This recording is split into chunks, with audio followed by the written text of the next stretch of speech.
sejam muito bem-vindos ao Liberum Intelligence, um podcast da Liberum Ratings. Aqui falamos sobre tendências de mercado, melhores práticas e tudo que envolve o universo da classificação de risco e os fundos de direitos creditórios.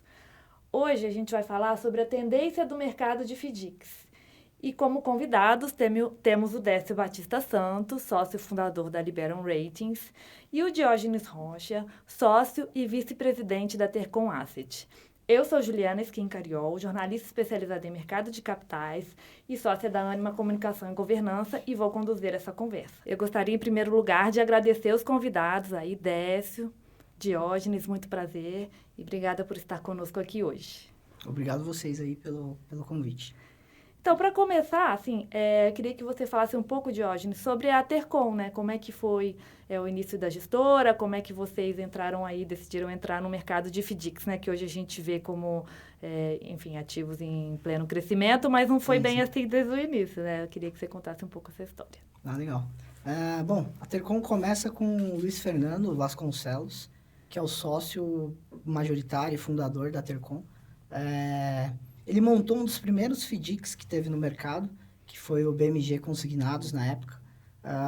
E o Luiz Fernando é um cara de mercado, tá há muitos anos no mercado financeiro, trabalhou em grandes bancos, etc. E aí, nessa época que ele foi e montou esse fundo, no BMG deu muito certo, eles conseguiram captar bem e tal.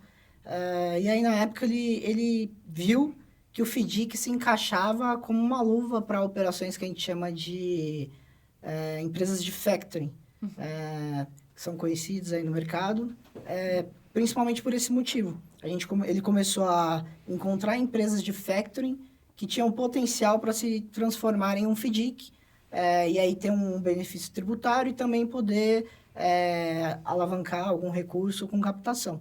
E aí, assim que a gente começou, de lá para cá, foram mais de 370 fundos estruturados, e começamos assim. Uma marca impressionante. Com porque certeza. eu me lembro de um dos primeiros FDICs, o Êxodos. Sim. Eu, Luiz Fernando, o Marcos Mansur, a Valquíria e o Ricardo Nascimento, em uma reunião lá no Deutsche Bank, quando o Deutsche Bank ainda estava lá na Alexandre Dumas. Sim. E faz tempo isso, viu? Faz muito tempo. Isso aí deve ter sido o do Êxodos, 2005, talvez. Por aí, 20 anos. O Êxodos, se eu não me engano, foi o terceiro ou quarto, por aí. Sim. Que a gente montou, ou melhor, na época eu não estava na Tercom ainda. Eu estou há 14 anos na Tercom. E de lá para cá aconteceu muita coisa no mercado, né? Sim, Evoluiu sim, demais. E hoje o patrimônio de vocês é de quanto? Hoje a gente está com 23 bi de ativos sob gestão. É uma das maiores assets hoje do Brasil. Em quantidade de FDICs, a gente está com 190 e poucos fundos rodando. Em total, geral de fundos, dá 250 fundos, mais ou menos. Então, mas o nosso DNA mesmo sempre foi FDIC.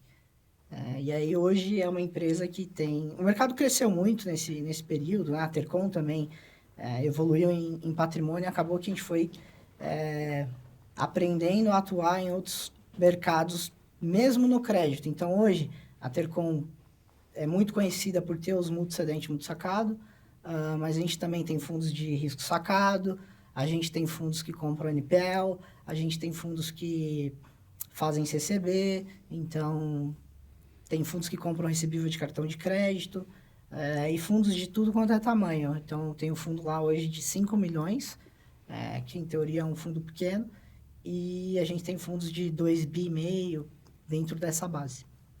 É bem relevante aí, considerando o mercado como um todo, né? Mas a gente tem visto um crescimento do mercado, né? O Décio já falou várias vezes aí, já falamos aqui também nos outros episódios sobre essa expectativa de chegada do primeiro trilhão de FDICs, que vai ser uma marca muito importante, né? Essa tendência de crescimento aí se consolidando. Como é que você vê essa evolução aí, você também, Décio, do mercado? Bom, acho que são vários fatores que fizeram a gente chegar até aqui. Então, se você olhar a norma, a CVM A356 é de 2001. Então, de lá para cá, a gente acho que foi aprendendo como que o FDIC funciona, e a CVM também foi, eu brinco, apertando os parafusos ali para a indústria funcionar melhor. Então, tem algumas coisas assim que são icônicas, eu acho. Então, a gente pode lembrar ali da 531, o Décio vai saber bem. Com a 531, a gente passou a ter um mercado mais digital, vamos dizer. Então, a gente começou a assinar eletronicamente a operação. Hoje, se eu não assinasse eletronicamente, a gente não estaria nos volumes que a gente tem. Com essa pulverização. Mas eu lembro que foi um desafio, cara, enorme, assim. Sim. Porque você imagina, Era tudo papel, milhares, exato. Iron Mountain, caminhões e caminhões de Exato. caixas de papel. Para você guardar o lastro, Nossa. complexo. Para o cliente assinar a operação, era e-mail ou fax. Então, é algo que a gente olha para trás, 2013, meio estranho, E né? não tem tanto tempo, né? Exato, não tem tanto tempo. Mas para ocorrer essa adaptação, é até um negócio que eu sempre falo, que foi um pouco mais difícil, porque a gente dependia, no nosso universo aqui, de um terceiro, que era o cedente, né? Que é quem assina a operação. Então, eu lembro que tinha cliente que fazia café da manhã na empresa e levava lá o pessoal da Comprova para poder fazer o ECPF, para ele poder começar a assinar a operação de forma digital. Tinha cliente no começo que falava assim, Diógenes, eu não vou conseguir adaptar minha operação para esse modelo, o meu cliente não vai fazer isso aí nunca, ele não sabe nem mexer no computador, então foi algo que foi acho que um patamar legal que a gente cresceu depois disso. E agora, com a CVM 175, eu acho que o mercado vai acelerar assim, muito mais do que a gente está vendo. Se você for olhar do ano passado para cá, a gente já está crescendo na ordem de 40%. Então, o mercado hoje de FDIC está em 700 bilhões, mais ou menos. Eu acho que é bem factível a gente chegar em um tri, talvez ali em 2025, final de 26, início de 27. Não acho tão complicado a gente atingir esse número. Ainda mais com o crescimento que a gente teve agora. E na contramão de vários outros fundos ativos aí que estão patinando, né? Sim, que eu acho que são vários fatores que ajudam. Então, o mercado está crescendo muito também, não só em número de fundos, como em captação de recursos, tá? Isso em função também, eu acho, dessa transparência Sim. que começou a ter em função da CVM 175, o registro da operação deixou o negócio muito mais transparente. Para o investidor, que a gente antes ia lá tentar vender o produto, a maioria dos meus fundos são multicedente multisacado e a carteira dele gira muito rápido. Gira em torno de 45 dias. Isso é muito bom no sentido de liquidez, crédito, e é excelente. Só que quando você vai explicar isso para o investidor, para uma asset e tal, o pessoal sempre ficava, tá, mas como que você organiza isso daí? Com a sua carteira rodando a cada 45 dias. Então, tinha auditoria de lastro, legal. Mas agora, com um registro, eu acho que ficou mais claro para eles mais que transparente. Esse ativo aqui existe mesmo. Exato. E também evita uma dupla cessão, que poderia ocorrer e agora ela está mais pacificada com isso. Então, acho que cresceu bastante em função disso. Selic alta também, então isso atrai mais recursos para renda fixa. Acho que é mais ou menos essa linha. Os FDICs agora são os novos queridinhos, Décio? Eles são os novos queridinhos merecidamente, vamos dizer assim, porque o maior stress test que os FDICs poderiam passar foi a pandemia do coronavírus. E eles se mostraram instrumentos muito resilientes.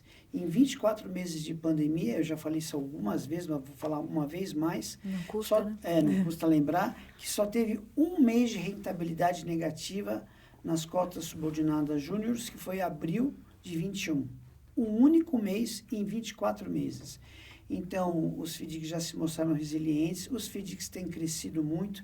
Eu também concordo com a opinião do Diógenes. Eu acho que no final de 26, no mais tardar, no final do primeiro trimestre de 2027, mas acho que vai ser antes. No mais tardar, no primeiro trimestre de 2027, nós vamos romper a barreira de R$1 trilhão. Nos últimos 12 meses foram 147 bi. Então, se a gente seguir esse ritmo, mas acho que vai acelerar um pouco mais, em função da duplicata escritural, do registro, acho que nós vamos ter ainda mais recursos disponíveis e, por isso, nós vamos crescer mais rápido que no ano passado.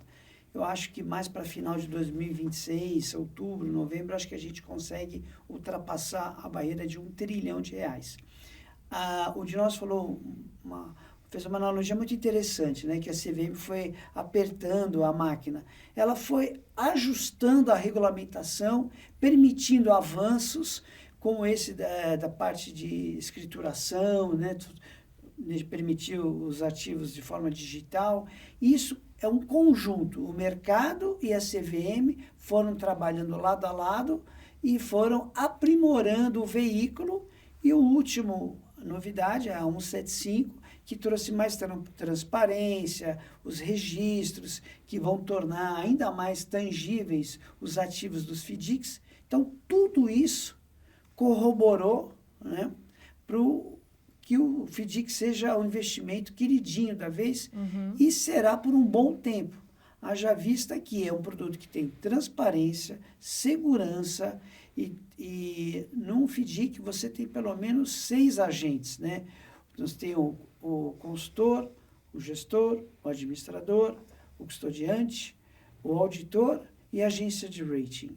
Então, você tem 6 agentes independentes olhando e cuidando do mesmo ativo. Então, é um produto que tem uma observância muito boa da transparência e segurança para o investidor. E os resultados dizem por si só, né, Diógenes? Exato. Agora, até pegando um gancho do que você comentou aí da pandemia, ali no momento, no D0 ali, né, 19 de março de 2020 ou 17, quando, cara, fechou shopping, aeroporto, tudo, eu falava com o Luiz, que é o meu sócio, falei, putz, Luiz, isso aí é um risco sistêmico, né, tá acontecendo várias coisas ao mesmo tempo, fechando tudo, e como é que vai ser isso? Então, na época a gente ficou bem apreensivo, mas, de fato, foi um baita de um teste de estresse mesmo para a carteira. A gente viu que o recurso todo voltou. Vários FDICs fizeram resgates, assim, porque o investidor queria. Vários FDICs eram D30, D60, enfim, a maioria D30.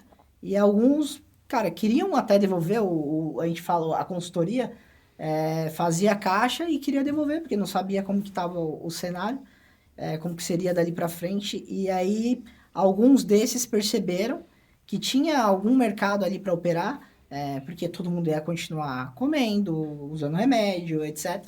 E a gente acabou passando por esse evento aí de forma bem consistente. E você acha que é correto dizer, assim, que o FDIC cada vez mais passou a ser parte da estratégia de funding das empresas cedentes, assim, em vez de ser somente uma forma alternativa de crédito? Como é que isso vem mudando, né? Essa migração aí do crédito bancário para os FDICs, assim, como é que você está vendo isso acontecer? O que você acredita como que isso pode se consolidar? Tá, legal. Antes, a gente tinha até uma barreira de captação de recurso mesmo. Então, se você via vários fundos sem conseguirem alavancar, trazer recurso para poder atender essas empresas de forma mais eficiente. E o que a gente tem visto acontecer, que é algo... eu estou há 16 anos nesse mercado e era muito complicado você captar. Você ia lá, eu brinco, na Faria Lima, falar sobre FDIC, era uma coisa muito complexa. Hoje em dia, você tem a tesouraria de banco, de grandes bancos, investindo em FDIC. Então, eu acho que esse fluxo de recurso que tem entrado para os FDICs, sim, tem facilitado a gente atingir mais empresas. E empresas de portes maiores, inclusive. Porque antes você vai numa ideia que você vai... Empresas mais bancarizadas, Exatamente. Né, com risco melhor. Exatamente. Porque talvez até o banco tenha entendido que para ele seja mais eficiente. Em vez de ele ter várias agências para poder atender aquele cara médio e pequeno, talvez daquela região, seja mais eficiente. Nem atendia, né? Exato. Ele joga numa cota sênior pagando a CDI 4, 4,5, com uma baita subordinação. Parece bem interessante isso. Então, acho que tem um pouco dessa mudança de mentalidade dos bancos e também de grandes gestoras. O fluxo hoje de recurso para a FDIC é muito maior, talvez, até do que a gente está conseguindo absorver nesse momento agora. Porque como deu esse estresse todo de IOF, tributa, não tributa e tal, o mercado está um pouco, vamos dizer assim, nessa parte deu uma travada. Mas o cenário é positivo para frente. Acho que é uma parada momentânea, né, Sim. Jorge? Esperando aí essa decisão da tributação, mas isso não vai impedir 1 trilhão de chegar, te garanto. Não é algo com certeza sistêmico não. também, assim, que vai afetar a indústria como um não todo, é. né? E você já deu até uma palhinha do que eu ia te perguntar dessa. Você falou que essas empresas maiores que estão vindo, às vezes, vêm até com risco melhor de crédito, né? Eu queria te perguntar, nesse cenário aí, né, do FDIC usado como uma estratégia de funding, como é que muda o dia a dia da agência de rating também, assim?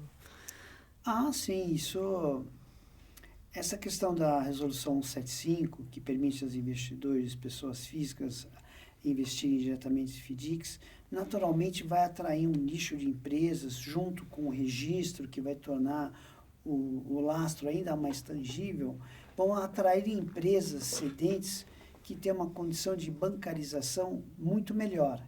Então, nós até falamos que aí nós vamos ver surgindo, a partir desse ano, os FDICs high grade, né? Que são os FDICs de grandes empresas bancarizadas que vão começar a ceder carteiras através do registro, do lastro e tudo mais. Então, são empresas que, como elas têm um risco melhor, elas podem oferecer aos investidores uma taxa bem menor. Então, para elas é interessante. Então, nós vamos ver empresas grandes aí começando a fazer seus FDICs como uma alternativa de funding ao crédito bancário, que são complementares, né?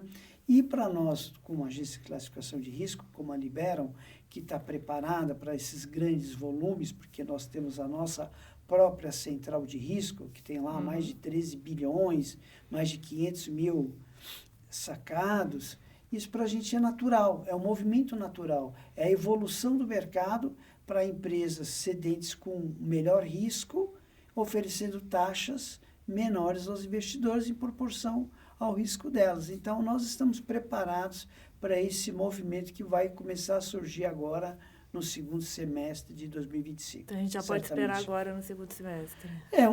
Algumas empresas vão começar, porque é natural, porque com registro, duplicado escritural, tudo isso é o caminho natural, porque os grandes investidores, como as tesourarias de banco, que o Dinógenes colocou bem, já estão investindo, e a partir do momento que tudo isso esse arcabouço estiver bem azeitado, é natural que grandes empresas comecem também a caminhar nessa direção, porque vai ter um funding estável e mais barato. Uma nova fase até para os FDICs também. Sim, assim, uma né? nova fase. O mercado... Sim.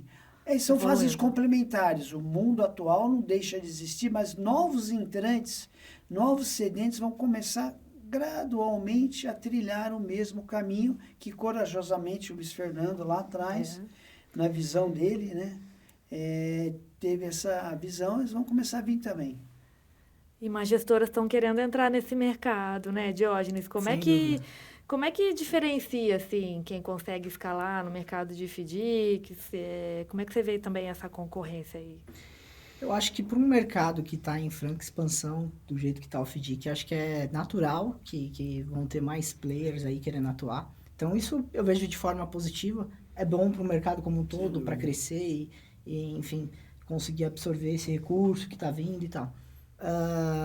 Acho que um diferencial importante é a parte de tecnologia. Então, para a gente conseguir avançar tudo que a gente avançou na Tercom, essa parte de tecnologia foi algo que foi um divisor de águas e tal, eu acho. Se você for olhar, hoje a Tercom paga mais de 2.000 TEDs por dia, algo em torno de 350 milhões de reais. Então, é um negócio muito dinâmico e que demanda essa infra de tecnologia para conseguir rodar. Então, eu acho que quanto novas gestoras, acho que é positivo, é bom para o mercado como um todo. Para quem já está, é legal em função do know-how que a gente já tem. Então, é natural... primeiro, né? Exato, é natural que quando alguém vai querer investir em FDIC, conhecer alguma casa, ele vai procurar alguém que já tenha ali um histórico, já tenha casca, né, como a gente fala. Então, acho que a Tercom e outros parceiros aí tem esse know-how e que pode entregar um baita trabalho aí pro mercado. E falando também um pouquinho, de novo, da 175, né? Uma das mudanças que ela trouxe também foi o acesso do investidor de varejo, né? Diretamente, poder acessar diretamente os FDICs. Você acha que o investidor está preparado para entender e avaliar o risco de crédito aí dos FDICs? Eu acho que a gente está no caminho certo. A gente viu o mercado fazendo estruturas que a gente chama de, como se fosse um FIC-FDIC, né? Onde de um veículo, você consegue alocar em vários FDICs. Isso, acho que foi o que o mercado entendeu que seria o melhor nesse D0 agora, para o investidor começar a se adaptar, entender as teses. Então, algumas casas já lançaram esse produto. Outras estão se adaptando para conseguir atender as regras que a CVM colocou para você conseguir captar do varejo. Então, no D0, acho que foi válido isso de montar a estrutura de FIC-FDIC para alocar em vários FDICs e o investidor entrar numa estrutura pulverizada. Mas eu acho que é factível dizer que com todos os controles que a gente tem, com rate, com auditoria, com processo, é natural que o investidor, em algum momento, e não vai demorar tanto, ele vai começar a entrar direto no ativo, não no FIC-FDIC, que vai alocar em vários FDICs. E ele mesmo vai tomar a decisão de onde entrar. E para a gente conseguir isso, depende dos parceiros, da agência de rate, de entregar um relatório que seja factível do investidor entender e compreender o risco que ele está tomando. Talvez por isso que nesse D0 a gente entrou via FIC-FDIC. Porque ele acaba apostando ali na segurança que ele tem de pulverização, que tem uma gestora especializada por trás, selecionando ativos bons. Uhum. Mas é natural que ele vai começar a entrar direto. Assim como o mercado de fundo imobiliário e tal, que já a pessoa física já entra de lote, que já está bem mais maduro, mas eu não tenho dúvida que o mercado de FDIC a gente vai chegar lá. A instrução é nova, então liberou recentemente para a gente poder captar do varejo, mas o volume de procura e de pessoa física tentando alocar está bem maior. E na hora de fazer o rating de um FDIC de varejo, tem alguma diferença do FDIC para profissional qualificado? Excelente pergunta. Não tem nenhuma diferença. A responsabilidade é a mesma. Porque para você atender um investidor profissional, um qualificado, uma pessoa física, é a mesma responsabilidade da agência de classificação de risco. Nós, na Liberum Ratings, a gente sempre se preocupa muito com o investidor. E nós sempre falamos que o rating mais importante é o primeiro rating, que com base nele, é lógico que o investidor sempre tem outras informações para tomar decisão. Mas o rating, quando ele existe, ele é uma excelente ferramenta para o investidor.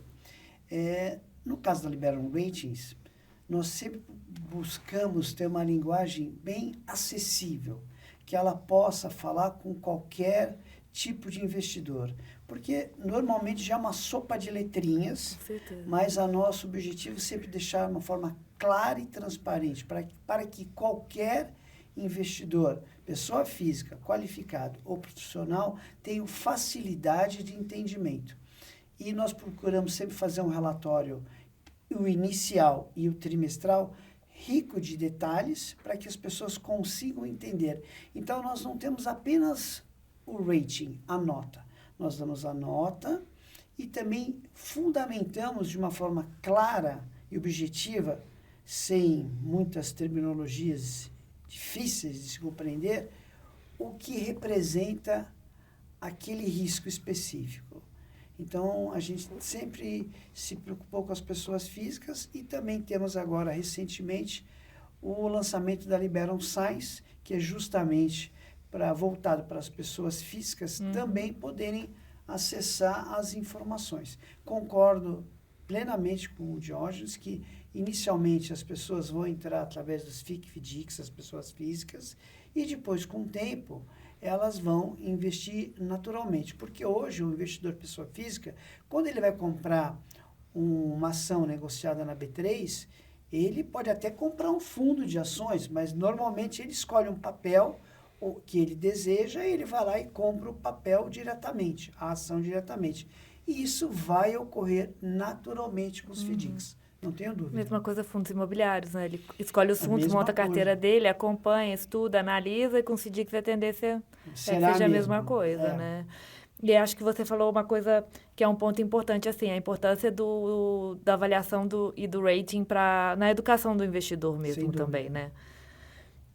E vocês acham que é preciso comunicar para o investidor de alguma forma que os riscos do FDIC, os riscos de crédito, né, eles são diferentes de outros ativos, assim, essa parte da educação mesmo, assim, como é que ela deve ser direcionada para o investidor para que ele entenda, conheça e tenha a confiança mesmo para poder comprar o ativo diretamente em algum momento no futuro?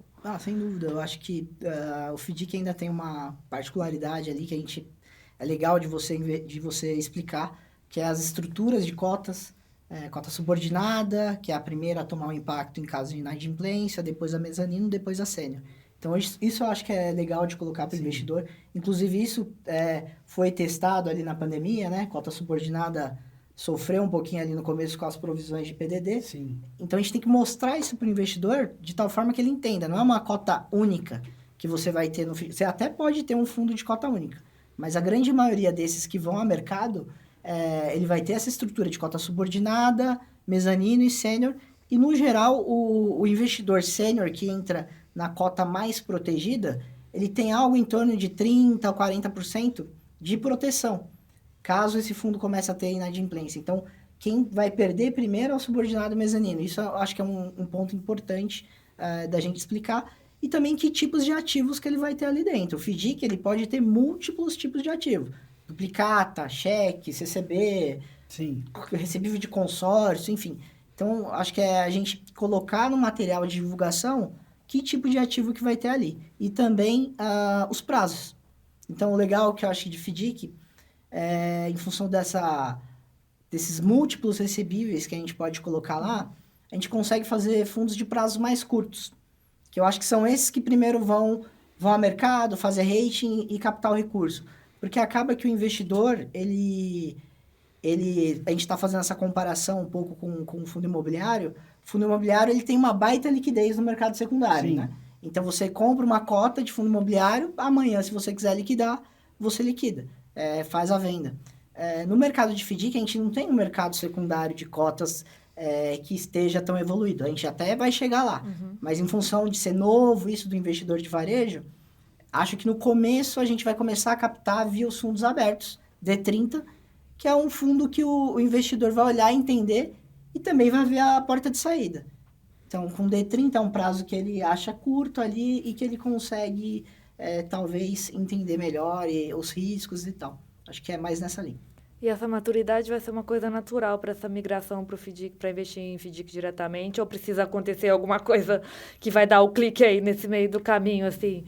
Eu acho que vai acontecer de forma natural, porque o próprio mercado, todo mundo, você vê nos jornais, nas revistas, todo mundo comentando sobre FDIC. Então, como já tem em fundo imobiliário. Então, acho que isso vai acontecer de forma gradual. Obviamente que Ambima, os reguladores e tal também podem, estão fazendo, às vezes, materiais de como o investidor pode entender e investir em FDIC.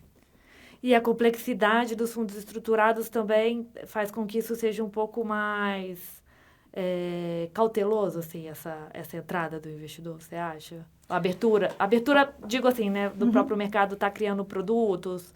Porque a abertura a gente já tem, né? O aval do regulador a gente já tem. É que assim, quando a gente fala de um fundo imobiliário que já está mega evoluído, porque ele entende ali que tem o galpão e você vai receber aluguel e é aquilo que tem de ativo dentro de um fundo imobiliário. De fato, é mais simples. Então, por isso que eu acho que leva um pouquinho mais de tempo. Então, a gente vai ter que explicar o que é uma duplicata, o que é um recebível... Como que pode dar inadimplência? Se der inadimplência, como que você está calçado ali em função da cota subordinada e mezanino? Então, eu acho que a gente leva um pouquinho mais de tempo, mas a gente vai chegar lá, com certeza. E imóvel também é um dos investimentos mais tradicionais do país, né? Você vai lá na cidadezinha pequena, tem uma pessoa que tem uma carteira de imóveis para você transportar isso para um fundo imobiliário, né? Como você falou, sem dúvida. muito mais fácil, né? E, assim, com relação a risco sistêmico, você acha que tem que entrar alguma coisa no radar do mercado? Ou a pandemia já pode ter sido o pior risco sistêmico que já De risco sistêmico, basta a pandemia. Acho que a gente já fala, tipo, é bom não ter de novo. Agora, o que a gente pode falar que eu acho que ajuda muito o mercado no sentido... A gente já teve o registro, que foi uma coisa bem transparente. Só que eu acho, até a gente vai aprender como que vai ser o mercado pós, a duplicata escritural. Então, a duplicata escritural é uma coisa, assim, muito inovadora. Fala um pouquinho, explica um pouquinho como é que funciona. Então, porque é como se... Quando você for emitir uma nota, você não vai... Uma nota fiscal, né? O cedente, ela já vai nascer num ambiente regulado. Não é que você vai pegar, emitir uma nota fiscal como é hoje e mandar registrar. Ela já vai estar escriturada. Então, ela está num ambiente mais regulado, que tem empresa acompanhando. Padronizado. Exato. Então, eu tive recente numa palestra do Banco Central sobre isso, semana passada. Então, eles estão indo numa linha bem de... Como se fosse o Open Finance que você tem para pessoa física, você meio que ter isso para as PJs, tá? Então, você vai passar a ter um ambiente regulado, onde toda essa emissão de nota tá ali nesse ambiente regulado. Eles explicaram algo que é bem, acho que desafiador colocar para rodar, mas vai ser legal, que é o boleto dinâmico.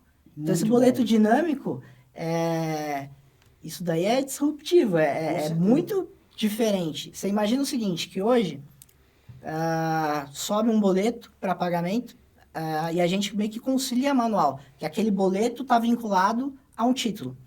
Do jeito que eles explicaram, o boleto dinâmico é como se quando você emitir essa duplicata escritural, ela pode já nascer vinculada a um boleto.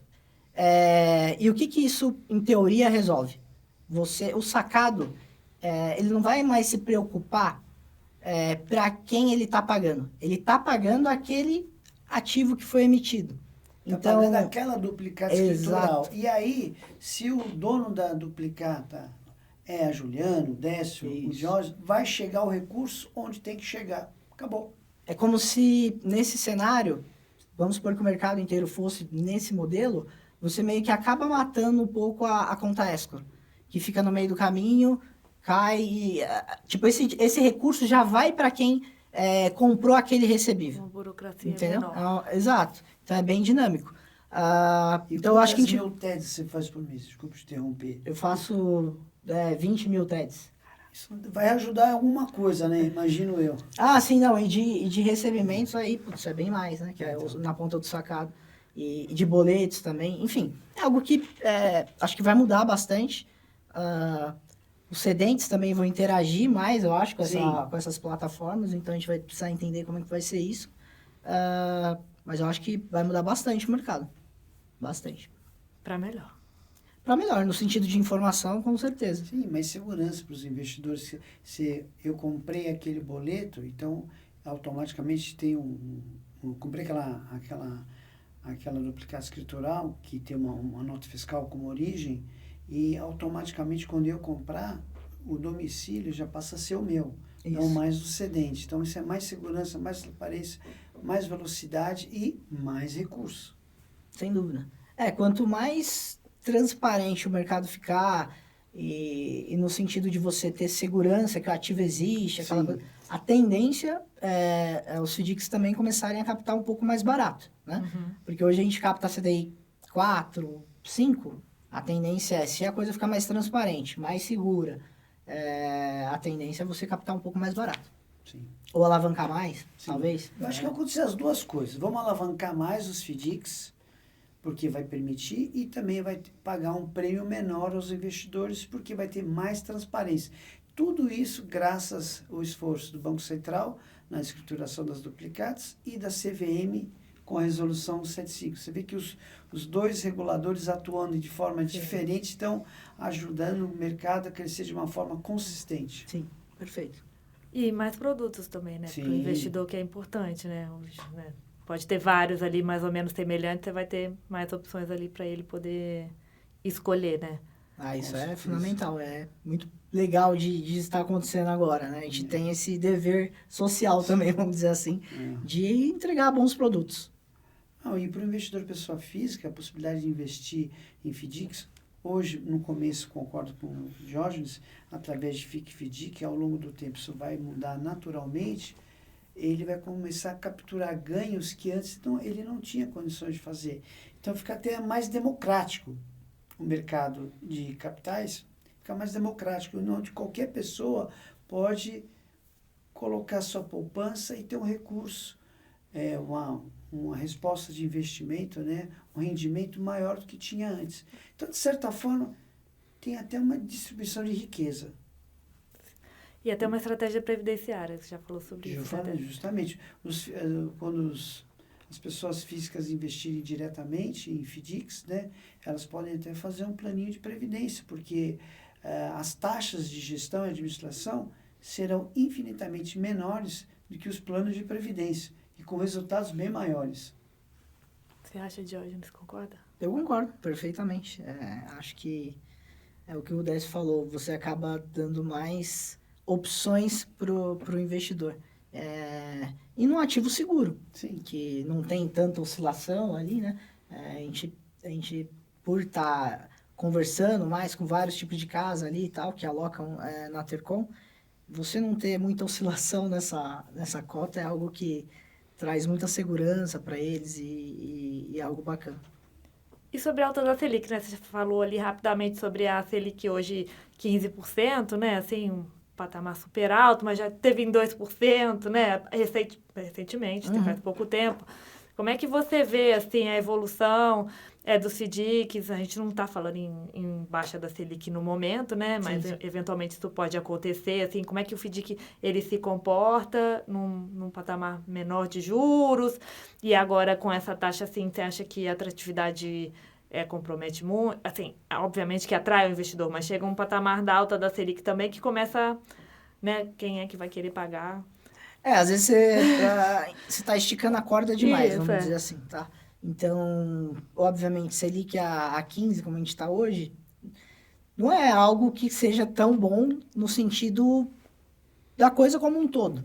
Para o investidor, na Sênior, sensacional, né? Você vai entrar... Maravilhoso. CDI mais 4,5, 5, é uma rentabilidade... 20% né? ao ano? Exato, Nossa, muito interessante. muito Só que dinheiro. acaba que a gente não consegue manter, talvez, isso por muito tempo. É muito caro, né? Porque a gente vai estrangular as empresas, né? Exato. Então, se imagina uma empresa pagar a CDI 5, mais os custos que ela tem, enquanto que Muito caro. não tem como suportar. Então, No eu acho que longo essa prazo, corda tá esticada demais.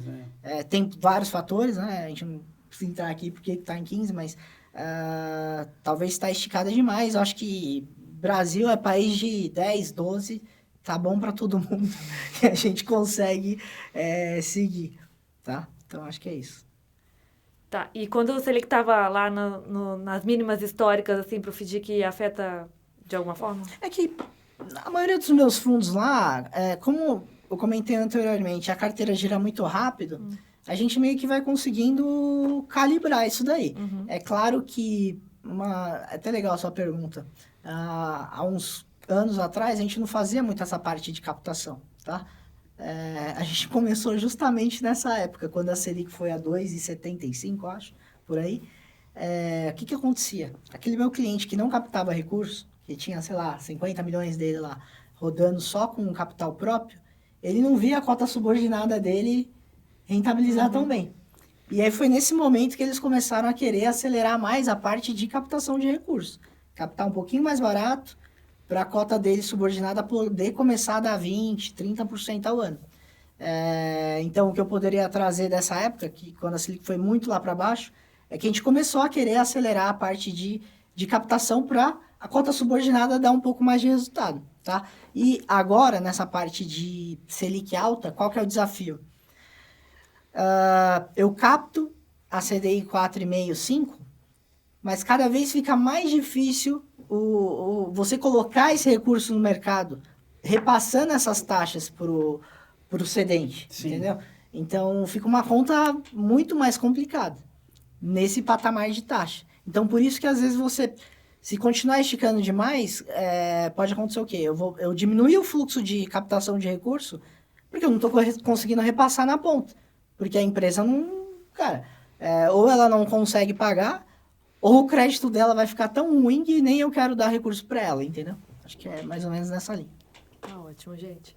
Eu acho que temos bastante coisa para falar sobre FDICS, né? A gente vem falando ao longo dos episódios, assim, gostaria de agradecer ao Diógenes, agradecer ao Décio, foi super importante aqui a nossa conversa de hoje. Queria agradecer também a quem acompanhou o podcast. Lembrando que no site da Liberum tem muitas informações, muitos estudos, levantamento, Liberum Science, para quem quer começar a analisar seus FDICs, né? E muito obrigada, mais uma vez, a todos que acompanharam e até a próxima. Nós que agradecemos aqui a oportunidade de estar aqui, certo, Jorge? Eu que agradeço. Muito obrigado mesmo. Muito Acho obrigado, que foi bem legal. Juliana.